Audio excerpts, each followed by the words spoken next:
Hello दोस्तों, मैं Sarla Yadav SY Hindi platform channel पर एक बार फिर से आप सभी का हार्दिक अभिनंदन करती हूं। और आज के इस वीडियो लेक्चर में हम पढ़ेंगे साकेत नवम सर्ग, जो कि HPSC के द्वारा जो असिस्टेंट प्रोफेसर का सिलेबस दिया गया है उसी के अंतर्गत यूनिट नंबर 5 है। तो आज की हमारी होगी क्लास नंबर 18 और अभी तक हम 17 क्लासेस डाल चुके हैं according to HPSC Hindi syllabus, जो कि असिस्टेंट प्रोफेसर के लिए दिया गया है। तो मैं उम्मीद करती हूँ कि आपने अभी तक ये 17 क्लासेस देख ली होंगी। और जैसा कि आप सभी को पता है कि हम अपने SY हिंदी प्लेटफॉर्म चैनल पर असिस्टेंट प्रोफेसर की हिंदी विषय से तैयारी करवा रहे हैं और UGC नेट का भी सेम सिलेबस है। तो जो HPSC ने असिस्टेंट प्रोफेसर का सिलेबस दिया है same to same UGC NET वाला ही सिलेबस एज इट इज़ उठाकर दे दिया है। तो UGC नेट की तैयारी कर रहे स्टूडेंट ये ना सोचे कि ये वीडियो हमारे लिए महत्वपूर्ण नहीं है। दूसरी बात ये भी कहना चाहूँगी कि जो एस्टेट की तैयारी करने वाले स्टूडेंट हैं, PGT एस्टेट, TGT एस्टेट, तो हिंदी साहित्य सभी के लिए एक जैसा है। तो आज की वीडियो की अगर मैं बात करूं तो जब आप मैथिली शरण गुप्त की रचनाएं पढ़ेंगे तो उनमें भी साकेत आएगा और साकेत के बारे में आपके लिए भी जानना बहुत ही ज़रूरी है, जो कि PGT के स्टूडेंट हैं। और एस्टेट की तैयारी के बारे में हम किसी और वीडियो में बातचीत करेंगे। यहाँ पर ये वीडियो स्पेशली असिस्टेंट प्रोफेसर के लिए है, लेकिन ये टॉपिक हिंदी साहित्य का है, इसलिए ये एस्टेट चाहे वो PGT हो, TGT में तो खैर इतना डीप नहीं पूछा जाता, इतना जो मोटे मोटे तौर पर प्रश्न पूछे जाते हैं वो आपका इसमें दिया गया है। तो आप यहाँ से देख सकते हैं TGT वाले तो। और एस्टेट की बात हम किसी दूसरी वीडियो में करेंगे। तो आज हम असिस्टेंट प्रोफेसर की क्लास नंबर 18 यानी कि लेक्चर नंबर 18 की शुरुआत करते हैं। तो सबसे पहले ये कहना चाहूँगी कि दोस्तों, अगर आप चैनल पर नए हैं तो चैनल को सब्सक्राइब कर लें, बेल आइकन पर प्रेस कर लें। वीडियो आपको अच्छी लगे तो लाइक एंड कमेंट जरूर करें। आपके कमेंट ही हैं, आप जो भी सब्सक्राइब करते हो चैनल को, वही मुझे मोटिवेट करता है नेक्स्ट वीडियो बनाने के लिए। क्योंकि मैं हर दिन ये देखती रहती हूँ कि जैसे कि आज इतने सब्सक्राइबर हो गए, आज इतने बच्चों ने वीडियो देखी, तो मुझे अच्छा लगता है कि हाँ सच में कुछ कैंडिडेट हैं जो हमारे साथ पढ़ रहे हैं, जुड़ रहे हैं और उनको कुछ ना कुछ फ़ायदा हो रहा है। तो शुरुआत करते हैं आज के इस वीडियो लेक्चर की। तो इससे पहले फिर से कहूँगी कि अगर आप चैनल पर नए हैं और आपने चैनल को सब्सक्राइब नहीं किया है तो सबसे पहले चैनल को सब्सक्राइब ज़रूर कर लें। ठीक है, शुरू करते हैं साकेत। अब मैंने इससे पहले वाली क्लास में आपको मैथिली शरण गुप्त की जो रचना थी वो भारत भारती पढ़ाई थी। तो भारत भारती काफ़ी अपने आप में एक लंबी कविता थी और इसके ऊपर मैंने 2 वीडियो बनाकर डाली थी। तो भारत भारती 1 और नंबर 2 पर ये साकेत। तो मैथिली शरण गुप्त की यूनिट नंबर 5 के अंतर्गत 2 रचनाएं दी गई हैं, भारत भारती और नवम सर्ग। तो भारत भारती हम पढ़ चुके हैं और साकेत का नवम सर्ग आज हम पढ़ेंगे। तो आप ये सोच रहे होंगे कि नवम सर्ग है क्या। तो सबसे पहले हमें साकेत के बारे में जानना चाहिए और उसके बाद हमें ये पता होना चाहिए कि साकेत किसकी रचना है। तो सबसे पहले मैं यही बताऊंगी कि साकेत जो रचना है वो मैथिली शरण गुप्त की है। तो मैथिली शरण गुप्त जो है द्विवेदी युग के अंतर्गत आते हैं। जैसे कि आधुनिक काल को जब हम भारतेंदु युग, द्विवेदी युग, छायावादी युग इस तरीके से बांटते हैं, तो ये मैथिली शरण जो है द्विवेदी युग के कवि हैं। अब प्रश्न दूसरा ये आता है कि साकेत की रचना मैथिली शरण गुप्त ने कब की। तो सबसे पहले आपको मैथिली शरण गुप्त की रचनाएं पता होना चाहिए, जैसे कि रंग में भंग, जयद्रथ वध, भारत भारती, साकेत, यशोधरा, द्वापर, नहुस। तो ये सारी रचनाएं आपको याद होनी चाहिए। तो साकेत का जो प्रकाशन वर्ष है वो 1931 ईस्वी है। सीधे तौर पर ये प्रश्न पूछा जाता है TGT जैसे एग्जाम में कि साकेत का प्रकाशन वर्ष क्या है या साकेत की रचना कब हुई। ठीक है, उसके बाद अगर साकेत का बात करें कि हमारे सिलेबस में केवल नवम सर्ग दिया गया है, तो हमें क्या सारे सर्ग पढ़ने हैं? जी नहीं, बिल्कुल आपको सारे सर्ग नहीं पढ़ने हैं, क्योंकि ये जो कविताएं हैं अपने आप में बहुत ही बड़ी बड़ी हैं। और आपके इस साकेत की अगर बात करूं तो इसमें कुल 12 सर्ग हैं, लेकिन आपके सिलेबस में केवल नवम सर्ग ही दिया गया है, तो हमें नौवां सर्ग पढ़ना है।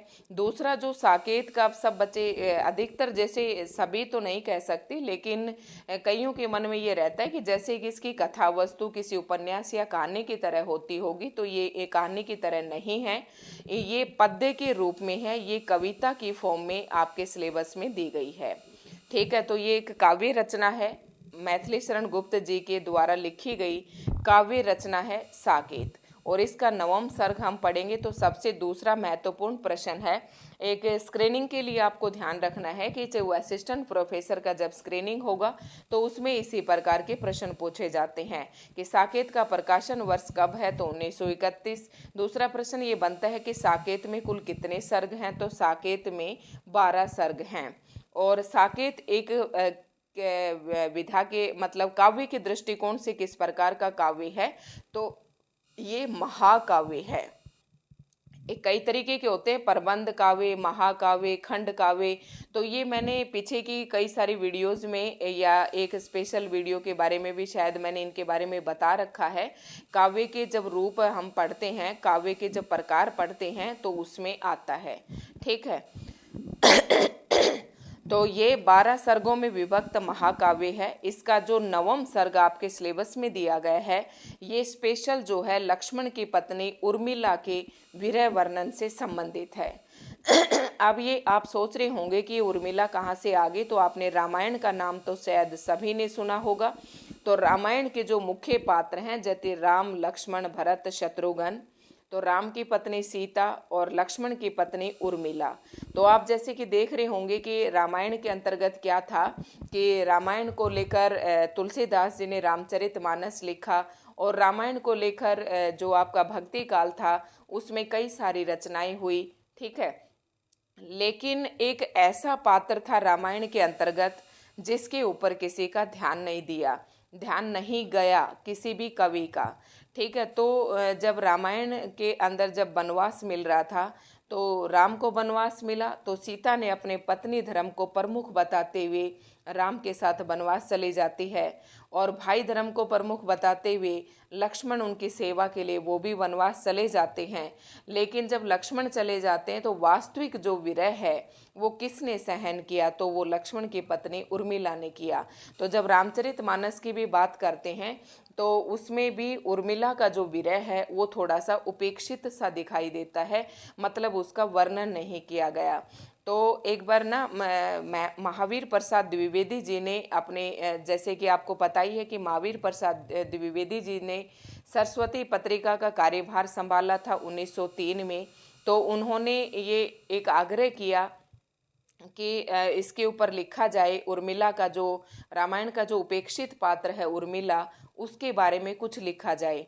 तो मैथिली शरण गुप्त जी ने लिखी उर्मिला का विरह वर्णन, और नवम सर्ग इसको नाम दिया गया साकेत के अंतर्गत, यानी कि मैथिली शरण गुप्त ने साकेत की रचना की।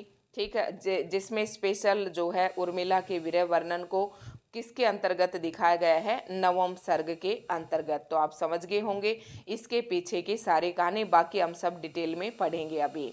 तो बात करते, ये तो मुख्य मुख्य जो पॉइंट्स थे इनकी बात हो गई है, और उसके बाद बात करते हैं, तो मैंने अभी बताया सर्ग संख्या। ठीक है, इस पर ये जो आप कंटेंट देख रहे हैं इन्हीं के अंतर्गत से आपके एग्ज़ाम में प्रश्न पूछा जा सकता है, क्योंकि असिस्टेंट प्रोफेसर का एग्ज़ाम है, ये कोई टीजीटी पीजीटी का एग्ज़ाम नहीं है। तो सर्ग की बात करें 1, 2, 3, 4, 5 और आगे और भी हैं, जैसे मैंने बताया कि इसमें 12 सर्ग हैं। आपको ये प्रश्न याद रखना है। मूल प्रतिपाद्य क्या है? मूल प्रतिपाद्य का मतलब सर्ग नंबर 1 के अंतर्गत इन्होंने मूल जो विषय है वो किसके बारे में बताया है, यानी कि मूल प्रतिपाद्य क्या है इस सर्ग को लिखने का। तो आप समझ गए होंगे कि जो सर्ग नंबर 1 है उसके अंतर्गत लक्ष्मण उर्मिला का प्रणय परिहास, प्रणय मतलब उनका मिलन, परिहास मतलब उनके आपस में मिलन की जो भी क्षणिक उनका जो मिलन था उसको लेकर इसमें परिहास दिखाया गया है। प्रणय मतलब विवाह संबंधी जो भी उनका वर्णन है वो सब इसके अंतर्गत दिखाया गया है। सर्ग 1 के अंतर्गत उर्मिला और लक्ष्मण का प्रणय दिखाया गया है, और ये जो सर्ग नंबर 1 है, इसका जो मूल छंद है वो पीयूष वर्षण है। ये भी याद रखना है, यूजीसी नेट में भी इसी प्रकार के प्रश्न पूछे जाते हैं कि सर्ग नंबर 1 में मूल प्रतिपाद्य क्या है, तो उसने लक्ष्मण उर्मिला का प्रणय और परिहास है, और उसका जो मूल छंद है वो पीयूष वर्षण है। ठीक है, उसी प्रकार से हम दूसरे सर्ग की बात करें तो सर्ग नंबर 2 में देखो, जब शादी हो गई तो उसके बाद क्या होना था, चारों भव्य घर में आ जाते हैं। अगर हम रामायण के दृष्टिकोण से देखें तो क्या होता है कि राम को क्या बनाया जाता है, राजा बनाने की बातें चलती हैं। तो इसी दौरान केकई जो है दशरथ को दिए गए अपने 2 वरदान मांग लेती है। अगर आप उस रामायण की स्टोरी को ध्यान में रखकर इनके सर्ग याद रखेंगे तो आप सर्ग में आगे पीछे करने में कोई गलती नहीं करेंगे। तो केकई मंथरा वार्तालाप किसकी बातचीत होती है, कैकेयी है ये। इसको अक्सर अधिकतर बच्चे गलत पढ़ते हैं, केकई पढ़ते हैं, तो ये केकई नहीं है, कैकेयी है। और मंथरा जो है कैकेयी की दासी थी और उन दोनों के बीच में वार्तालाप होता है और इसका मूल छंद है श्रृंगार। ठीक है, तीसरा जो सर्ग है उसमें दशरथ का विलाप है। अब दशरथ विलाप तभी करेगा जब यहाँ पर केकई जो अपने वचन मांगकर राम को वनवास भेज देंगे तब। तो तीसरे सर्ग में दशरथ का पहले में शादी हुई, दूसरे में मंथरा की केकई की बातचीत हुई, राम को वनवास मिला। वनवास के वियोग में दशरथ का विलाप। अगर दशरथ विलाप का बात करें तो इसका जो मूल छंद है वो सुमेरु है। आप याद कैसे रखेंगे कि जो उर्मिला और लक्ष्मण का जो मिलन हुआ था तो दोनों का पीयूष मतलब अमृत के समान था। छंद ऐसे याद रख लेंगे। केकई मंथरा वार्तालाप है, तो ये कौन से छंद में है, कैकेयी जो है तीनों रानियों में से सबसे सुंदर थी क्योंकि वो श्रृंगार करने के बाद बहुत सुंदर लगती थी। ये मैंने ट्रिक बताई है आपको। ठीक है, तो ऐसा कुछ नहीं है, ये मेरी मात्र मैंने आपको ट्रिक बताई है। और तीसरा जो सर्ग है दशरथ का विलाप जो था एक सुमेरु पर्वत की भांति था, आप ऐसे याद रख सकते हैं। दशरथ का विलाप इतना अधिक था कि सुमेरु जो पर्वत है वो भी छोटा पड़ जाए। तो ये मैं सिर्फ आपको ट्रिक बता रही हूँ याद करने का। जो चौथा है ग्राहस्थ चित्रण, फिर ग्राहस्थ चित्रण हुआ है हाकली मानव। ठीक है, मतलब इसको ट्रिक से आप याद रख सकते हैं कि गृहस्थ में क्या मच गया, जब राम को वनवास मिल गया तो गृहस्थ के अंदर हाकली हा उल्ला मच गया। उसके बाद है, क्योंकि ये मुश्किल है कि किस छंद में है तो ये थोड़ा सा आपके लिए टफ हो जाएगा, मैंने आपको आसान तरीके से याद करवाया है और इसीलिए ये हमारा चैनल सबसे अलग है। पांचवा जो सर्ग है उसमें वनवास की बात हुई है, वनवास। वनवास और वनवास जो है प्लवंगम छंद में लिखा गया है, तो वह इसमें भी है, ऐसे याद रख लेना। पलायन करते हैं, वन में जाएंगे तो आप ऐसे भी याद रहे, प्लवंगम मतलब पलायन की तरफ जाते हैं, वन की तरफ पलायन करते हैं। और अगला जो छठा सर्ग है उसको हम देखते हैं। शायद आपको ट्रिक अच्छी लगी हो तो जमकर वीडियो को लाइक कर दें, शेयर कर दें, ठीक है, और चैनल को सब्सक्राइब ज़रूर कर लें। अगर छठे सर्ग की बात करें, जैसे कि मैंने बताया था कि इसके अंतर्गत 12 सर्ग हैं, तो यही बातें सबसे इम्पोर्टेंट है, इसमें और कुछ नहीं है। तो छठा जो सर्ग है वो दशरथ की मृत्यु है। जब वन को रामचंद्र जी वनवास चले जाते हैं तो उनके वियोग में दशरथ की मृत्यु हो जाती है। तो छठा जो सर्ग है वो दशरथ की मृत्यु है और उसके छंद का नाम है पद पादा कुलम कुलक, पद पादा कुलक। ठीक है, उसके बाद सर्ग नंबर 7 आता है भरत का शोक। जब उसके पिता की मृत्यु हो जाती है, भरत और जो शत्रुघ्न है वो अपने ननिहाल में रहते हैं। जब वहाँ से ये वापस आते हैं तो भरत का शोक मतलब भरत ये सब देखकर शोक में भर जाते हैं, शोक से, और ग्लानि फील करते हैं कि मेरी माता जी की वजह से ये सब कुछ हुआ। ठीक है, तो आप देख रहे होंगे सर्ग नंबर 7 में भरत का शोक और ग्लानि, और इसका जो छंद है वो सरस है। मतलब भरत का जो शोक था वो बहुत ही सरस था, बहुत ही सरस था। रस मतलब आंखों से रस बह रहा था, आंखों से आंसू बह रहे थे भरत के शोक में, ऐसे याद रख सकते हैं इसको। नेक्स्ट जो है 8वां सर्ग है चित्रकूटवास। तो चित्रकूट वास का अगर छंद की बात करें तो ये राधिका है। तो चित्रकूट में जब पहुँचे तो आप ऐसे अपनी ट्रिक बना ले कि चित्रकूट जो वास है वो राधिका से मिलन होता है। ऐसे या आप ऐसे याद रख सकते हैं कि चित्रकूट में राधिका का मिलन हुआ। उसके बाद नवम सर्ग जो कि आपके सिलेबस में दिया गया है, तो नवम सर्ग आपको याद रखना बिल्कुल अच्छी तरीके से कि उसमें उर्मिला का विरह वर्णन किया गया है और इसमें छंद हैं, विविध छंदों का प्रयोग करते हुए उर्मिला के विरह का वर्णन किया गया है। उसके बाद सर्ग नंबर 10 की बात करें तो 9वें में तो उर्मिला का विरह है और 10वें में सारा ही विरह वर्णन है। तो विरह में उनकी माताएं भी थी, उनकी पत्नियां भी थी जो वनवास में चले गए थे और परिवारजन भी थे जो सभी लोग विरह में थे। और इसमें विरह है इसलिए इसका छंद भी वियोगिनी छंद है। उसके बाद आपका सर्ग नंबर 11 आता है साकेत का। इसमें 11वें में क्या होता है, युद्ध वर्णन होता है और हनुमान की प्रधानता ज़्यादा दिखाई गई है इस सर्ग के अंतर्गत। और इसमें अगर छंद की बात करें तो वीर छंद का प्रयोग किया गया है। लास्ट जो सर्ग है इसमें भी युद्ध वर्णन है और ये रोला छंद में लिखा गया है, ये इम्पोर्टेंट है। जब युद्ध वर्णन होता है तो पहले 11वें में याद रखना है कि पहले युद्ध वर्णन में 11वें सर्ग में तो वीर छंद का प्रयोग हुआ है और 12वें सर्ग में युद्ध वर्णन हुआ है और युद्ध में क्या होता है, रोड़ा ही रोड़ा होता है। ठीक है, जैसे कि अक्सर हम अपने देशी भाषा में बोलते हैं।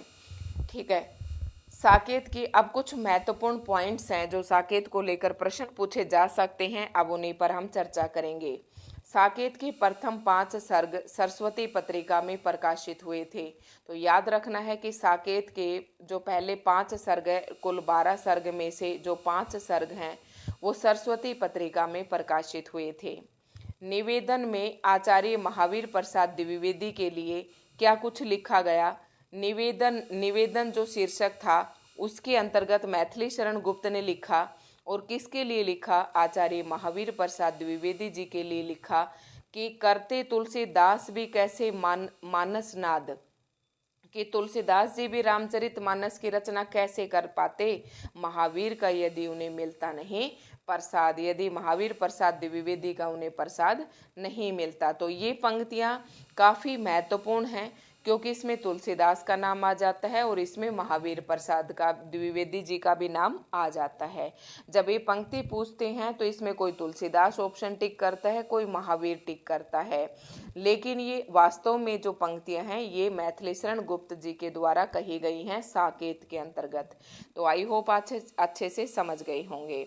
और ये समर्पण किसको है, पिता को। ठीक है, साकेत जो रचना है काव्य का सृजन कवि की दीर्घकालीन काव्य साधना का परिणाम है। यानी कि जो साकेत रचना है वो मैथिली शरण गुप्त के सृजन कवि की दीर्घकालीन यानी एक लंबी यात्रा का वो है काव्य साधना, दीर्घकालीन काव्य साधना का परिणाम है। यानी कि इन्होंने मैथिली शरण गुप्त ने जो शुरू से अंत तक जो काव्य साधना की यानी कि जो काव्य रचना की वो उसके काफ़ी समय बाद उन्हें साकेत के ऊपर ये सफलता मिली और ये एक लंबी अवधि का परिणाम है। द्विवेदी जी के कवियों की उर्मिला विषयक उदासीनता, ये बात नोट रखना, ये किसी के द्वारा कहे गए शब्द हैं और इसी को मैंने शुरू में भी बता दिया था आपको कि द्विवेदी जी के कवियों की उर्मिला विषयक उदासीनता लेख से प्रेरित होकर गुप्त जी ने इस क्षतिपूर्ति के लिए सन 1909 के आसपास उर्मिला काव्य की रचना प्रारंभ की थी। उर्मिला काव्य की रचना प्रारंभ की थी 1909 के आसपास। और कौन से लेखक से, जैसे कि महावीर प्रसाद द्विवेदी जी ने एक लेख छापा था अपने सरस्वती पत्रिका के अंतर्गत और वो लेख था कवियों की उर्मिला विषयक उदासीनता। और जैसा कि आपने भारत भारती में भी पढ़ा था कि महावीर प्रसाद द्विवेदी जी ने एक लेख छापा था 1907 के अंतर्गत सरस्वती पत्रिका में और ये कहा था कि कोई एक ऐसे गीत की रचना की जाए जिसमें भारतीयों को उद्बुद्ध किया गया हो या उद्बोधन परक रचना लिखी जाए। तो उसी से प्रेरित होकर मैथिली शरण गुप्त जी ने भारत भारती लिखी थी। और इसी प्रकार से साकेत भी महावीर प्रसाद द्विवेदी जी के प्रेरणा से ही इन्होंने लिखी, क्योंकि महावीर प्रसाद द्विवेदी जी ने अपने लेख के अंदर लिखा था सरस्वती पत्रिका में कि कवियों की उर्मिला विषयक उदासीनता, मतलब उदासीन थे, उर्मिला की तरफ किसी का ध्यान ही नहीं जा रहा था। तो इसकी क्षति पूर्ति करने के लिए मैथिली शरण गुप्त ने 1909 के आसपास उर्मिला काव्य की रचना प्रारंभ की। नोट साकेत, ठीक है। नवम सर्ग में गुप्त जी ने उर्मिला के विरह की पीड़ा को व्यक्त किया है। उर्मिला लक्ष्मण को बंधन का नहीं, मुक्ति का संदेश देती है। मतलब अब यहाँ पर ये पॉइंट आपको ध्यान रखना है। ऐसे ही प्रश्न पूछे जाते हैं कि जो उर्मिला है वो लक्ष्मण को अपने बंधन में नहीं बांध कर नहीं रखना चाहती। अगर बंधन में बांधना चाहती तो वो लक्ष्मण को वनवास में जाने ही ना देती। लेकिन उर्मिला ने कहा कि ये मुक्ति का संदेश देती है, ठीक है। विरह में अब देखना, अब उर्मिला के जो पति हैं वो वन में चले जाते हैं राम के साथ। तो विरह में उर्मिला जो है अब पशु पक्षियों, वनस्पति आदि को संबोधित करके बातें कहती है, ठीक है। विरह का षड ऋतु वर्णन रूप ये है। षड ऋतु मतलब उसके विरह में 6 ऋतुएं बीतती हैं उर्मिला के विरह में, और उनका क्रम यहाँ पर दिया गया है, क्योंकि क्रम भी कई बार पेपर में पूछ लेते हैं। तो सबसे पहले बसंत ऋतु, और जैसा कि आप देखेंगे तो मार्च अप्रैल में हमारी बसंत ऋतु आती है। उसके बाद ग्रीष्म ऋतु, फिर पावस ऋतु, फिर शरद, हेमंत और फिर शिशिर। तो ये इनका क्रम दिया गया है। इसमें जो उर्मिला का जो नवम सर्ग है साकेत का, उर्मिला का जो विरह वर्णन है, इसके अंतर्गत भवभूति का उल्लेख भी मिलता है, सती की कथा का उल्लेख भी मिलता है, ठीक है। उसके बाद शुक यानी कि तोता, शशक यानी कि खरगोश, कपोत यानी कि कबूतर, चकोरी, जुगनू, खंजन, कोक, कोक यानी कि चकवा, मकड़ी, कामदेव, अशोक, वकुल, रसाल, रसाल किसको कहते हैं, आम का पर्यायवाची है, अंबुज, कमल, मधुमक्खी आदि को उर्मिला का विरह जन्य संबोधन, यानी कि उर्मिला ने अपना जो विरह है इन सभी को संबोधित कर करके अपना विरह वर्णन प्रकट किया है। तो आप समझ गए होंगे। मुख्य रूप से याद रखना कि इसमें भवभूति का भी उल्लेख मिलता है, इसमें सती की कथा का भी उल्लेख मिलता है, और विरह के जो षड ऋतु रूप वर्णन है वो इस क्रम से इसमें किया गया है, ठीक है। उसके बाद नेक्स्ट साकेत की कुछ ये तो महत्वपूर्ण पॉइंट्स थे, और अब हम थोड़ा सा प्रकाश डाल लेते हैं। अब आप ये जानना चाहेंगे, देखना चाहेंगे कि साकेत जो है किस प्रकार की रचना है। जैसे अधिकतर ने तो साकेत की शक्ल भी नहीं देखी होगी, किस प्रकार की रचना है, मतलब उसका रूप कैसा है, काव्य रूप है या फिर गद्य रूप है या फिर पद्य रूप है।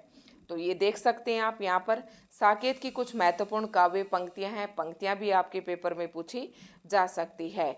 2 वंशों में प्रकट करके पावनी लोक लीला, 100 पुत्रों से अधिक जिनकी पुत्रियां पूतशीला, त्यागी भी है शरण जिनके 100 अनासक्त गेही, राजयोगी जय जनक वे पुण्य देही विदेही, ठीक है। विफल जीवन व्यर्थ बहा बहा बहा, सरस 2 पद भी न हुए आहा हा हा हा, कठिन कविते तप भूमि ही, पर यह शर्म भी सुख सा रहा।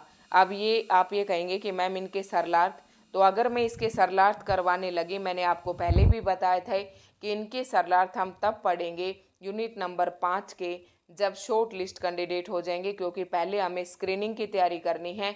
और ये आपको बता दूं कि इतनी लंबी है कि अगर इसे पढ़ाने लगे देखो तो ये सरलार्थ जो है ना 3 घंटे में भी पूरे नहीं होने वाले हैं। तो ये आप देखे होंगे, लेकिन यहाँ पर मैंने सारी काव्य पंक्तियाँ आप सभी के लिए इकट्ठी की हैं, हो एक बार नज़र से ज़रूर निकाल लेना, हो सकता है कोई पंक्ति आपसे पेपर में पूछ ले।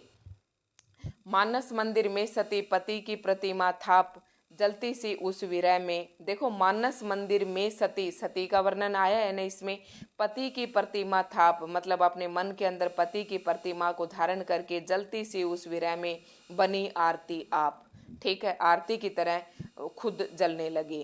पहले आंखों में थे मानस में कूद मग्न प्रिय अब थे, छींटे वहीं उड़े थे, बड़े बड़े अश्रु वे कब थे। मिथिला मेरा मूल है और अयोध्या फूल, चित्रकूट को क्या कहूँ, रह जाती हूँ भूल। तो ये कुछ पंक्तियां हैं जो उर्मिला के विरह में उर्मिला ने अपने विरह में कही हैं। तो ये आप सारी खुद पढ़ लें। सुख दे सकते हैं तो दुखी जन ही मुझे, उन्हें यदि भेटूं कोई नहीं यहाँ क्या, जिसका कोई अभाव मैं भी मेटूं।